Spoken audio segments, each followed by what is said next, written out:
Hello everybody and welcome back to Why Gorzów. Welcome back also to my kitchen. This is my kitchen, my home, my shelter from the storm, but also my classroom, my studio, and look at my Christmas tree.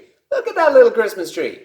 Every morning I wake up and I see her and she gives us such a beautiful boost. She's not coming down for the whole of January. She's staying right here.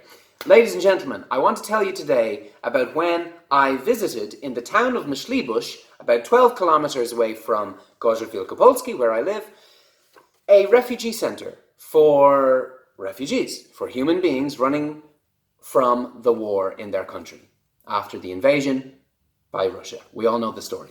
So last week I uploaded me reading this story in which I wrote, but I decided that that was not the style I wanted to do it in. So here it is, Ukraine, Part 2, Why Gorzów. Bogdan picked me up at 9 o'clock sharp. You have a plan for these kids? Yes, I do. Of course I do. Music, drama, drawing. They can speak with me if they want. You must remember these children are traumatized, yeah? Yeah, of course. I advise this, go pick up your guitar and just start to play. Maybe they will look at you, maybe they will run away. Start slow, okay? Okay. Carolina had asked me the night before if I was ready for that kind of trauma. I would soon find out. Svetlana is a lady who works in this refugee center.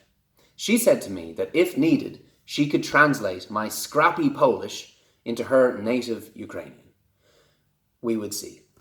As I sat on the table before I went in, the women brought us coffee and we sat down. At the end of the table, there was a tall, slender, handsome woman, somewhere in her 40s, eyeing me with a mix of restraint and curiosity. I avoided her eyes. Svetlana turned around to me and said, "David, is it time?" I said, "Svetlana, it's time." The whole room went silent when we came in. It wasn't because it was me. It was because I was a man. We're talking children between the ages of 2 and 13. Silent, still, frozen. Was somebody's father back from the war come to pick them up? Or was this a soldier with a gun or a knife or a weapon in his case coming to hurt somebody again? No, it's a man with a guitar and he's playing and smiling. For us.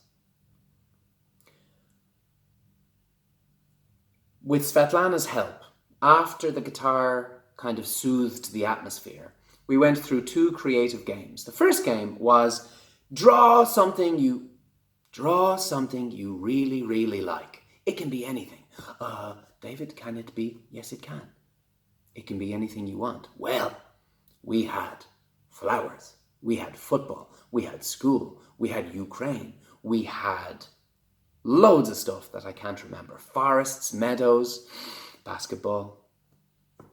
Activity number 2.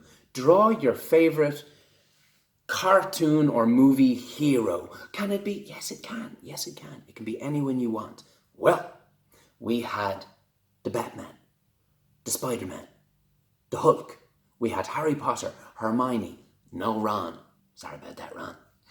And one boy, I'll never forget it, drew a long green tank with a blue and yellow flag and a man driving the tank. Kto to jest? Asked Svetlana. Who is that? Moja tata, he said. My father. Then came time to play guitar. So what I did was I took my guitar, I put it on my leg, and on the neck of the guitar, I changed the chords. And for those who wanted, the kids could come up and strum along. Just strum the strings. 1 or 2 of the kids actually took the guitar and was like, I can actually play guitar myself. I was like, cool, show me. One girl that I remember was called Victoria, and one boy was called Vitek. I hope I am remembering those words properly. After this workshop, this meeting, I sat again at the long metal table with Svetlana, with Bogdan, with the crusty-lipped gentleman, and Svetlana brought over this huge big bowl of pierogi. Pierogi, what is pierogi? It's like thick, sticky, meaty Eastern Europe dumplings, right? Not at all the light ones that we get in Asia. And I ate as much as I could, and I was hungry, and I was sipping my coffee, eating my pierogi, and it seemed very, very important to Svetlana that we eat, even to the point where she was getting angry or upset. You must eat. You must eat. Thank you so much, Svetlana. Yes, I'm trying my best. If you've ever traveled, which I really suggest that you do, if you've ever traveled to Eastern Europe, if you've ever traveled to Poland, which is Central Eastern Europe, as we all know, you'll know that Poland has a tradition of hospitality. People here find it almost offensive, if you are their guest and if you bring your plate to the sink, for example, to wash up. You are our guest. You do not wash. You sit down, you drink, you eat, you smile, yes? So I brought my plate to the kitchen. I gave it to the women in there. I said, thank you very much. They said, thank you very much. And I walked out. On my way, I saw Vitek, this boy who had taken the guitar for himself, and he played a couple of chords, which Bogdan had taught him. And he was sitting with this crusty-lipped, very smiley, very, very kind older man. They were sitting at a small table in the center of the kitchen. And again, I'll never forget it for the rest of my life. I was just walking out, very much in my own head, and I just looked over and I made contact with him. I nodded and said goodbye. He looked at me and he nodded. He didn't say goodbye, he just nodded, and I walked out. That boy, I don't know where he is now. I hope he's being taken care of somewhere. That's it. And then we drove back to Gorzów. And actually I went to Poznan. And that trip to Poznan, if you look back at Ukraine Part 1, that trip to Poznan, where we met the Ukrainians on the train, that was the same day. With my lovely girlfriend Carolina. So, why Gorzów? You've got me, but I tell you something, it's taught me a couple of things about how lucky I am and how really hard it is out there in the world. And that's it.